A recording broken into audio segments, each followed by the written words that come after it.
ಭದ್ರಾ ಜಲಾಶಯದಲ್ಲಿ ಪ್ರತಿದಿನ ವ್ಯರ್ಥವಾಗ್ತಾ ಇದೆ ಸಾವಿರಾರು ಕ್ಯೂಸೆಕ್ ನೀರು. ಹೌದು, ಭದ್ರಾವತಿ ತಾಲೂಕಿನ ಭದ್ರಾ ಜಲಾಶಯದಲ್ಲಿ ಪ್ರತಿದಿನ ಸಾವಿರಾರು ಕ್ಯೂಸೆಕ್ ನೀರು ನದಿಯ ಪಾಲಾಗ್ತಿದೆ. ಅಂದರೆ ಜಲಾಶಯದಲ್ಲಿ LBC ಗೇಟ್, ಜನರಲ್ ಗೇಟ್ಗಳನ್ನು ಸರಿಯಾಗಿ ನಿರ್ವಹಣೆ ಮಾಡದೇ ಇರೋದು ಹಾಗೂ ಬೇಸಿಗೆ ಸಮಯದಲ್ಲಿ ಅವುಗಳನ್ನು ಚಲನವಲನಗಳನ್ನು ನೋಡದೆ ನಿದ್ದೆಯಲ್ಲಿ ಜಾರಿದ ನೀರಾವರಿ ಇಲಾಖೆ ಅಧಿಕಾರಿಗಳು.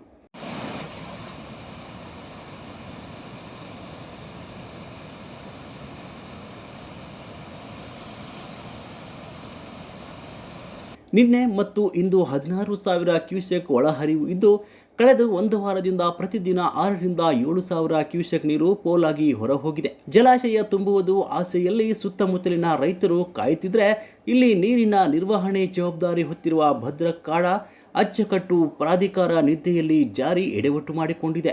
ಬೇಸಿಗೆಯಲ್ಲಿ ಕಟ್ ಆ್ಯಂಡ್ ಆಫ್ ನೀರಿನಲ್ಲಿ ಸರಿಯಾಗಿ ಭತ್ತದ ಬೆಳೆ ಬೆಳೆಯಲು ಸಾಧ್ಯವಾಗದೆ ಮಳೆಗಾಲದಲ್ಲಾದರೂ ಬೆಳೆ ಬೆಳೆಯಲು ರೈತರು ಉತ್ಸಾಹದಲ್ಲಿದ್ದರೆ, ಇಲ್ಲಿ ಜಲಾಶಯ ನಿರ್ವಹಣೆಗೆ ಹಣ ಇಲ್ಲವೆಂಬ ಮಾತುಗಳು ಕೇಳಿ ಬರ್ತಿವೆ. ಜನರಲ್ ಗೇಟ್, ಕ್ರಶ್ ಗೇಟ್ಗಳನ್ನು ನಿರ್ವಹಣೆ ಮಾಡದೆ ಪ್ರತಿದಿನ ಸಾವಿರಾರು ಕ್ಯೂಸೆಕ್ ಪೋಲಾಗ್ತಿದೆ. ವಾಡಿಕೆಯಷ್ಟು ಮಳೆಯಾಗದೆ ಕಳೆದ ಜೂನ್ ನಂತರ ಜುಲೈನಲ್ಲಿ ಒಂದು ವಾರದಿಂದ ಮಳೆಯಾಗ್ತಿದ್ದು, ರೈತರು ಭತ್ತದ ಬೆಳೆ ಬೆಳೆಯಲು ಚಾನೆಲ್ಗಳಲ್ಲಿ ಯಾವಾಗ ನೀರು ಬಿಡುತ್ತಾರೆ ಕಾಯ್ತಿರುವಾಗ ಭದ್ರಾ ಕಾಡ ಪ್ರಾಧಿಕಾರ ಎಡೆವಟ್ಟು ಮಾಡಿಕೊಂಡಿದೆ. ಇನ್ನಾದರೂ ಜಲಾಶಯವನ್ನು ಸರಿಯಾಗಿ ನಿರ್ವಹಣೆ ಮಾಡಿ ಅಂತ ರೈತರು ಇಂದು BRP ನೀರಾವರಿ ಇಲಾಖೆ ಕಚೇರಿಗೆ ಮುತ್ತಿಗೆ ಹಾಕಿದರು. ವರದಿ ರಮೇಶ್, ಶಿವಮೊಗ್ಗ. ವಾಯ್ಸ್ ಆಫ್ ಅಪ್ಪು ಚಾನಲ್ಗೆ ಲೈಕ್ ಮಾಡಿ, ಶೇರ್ ಮಾಡಿ, ಸಬ್ಸ್ಕ್ರೈಬ್ ಮಾಡಿ.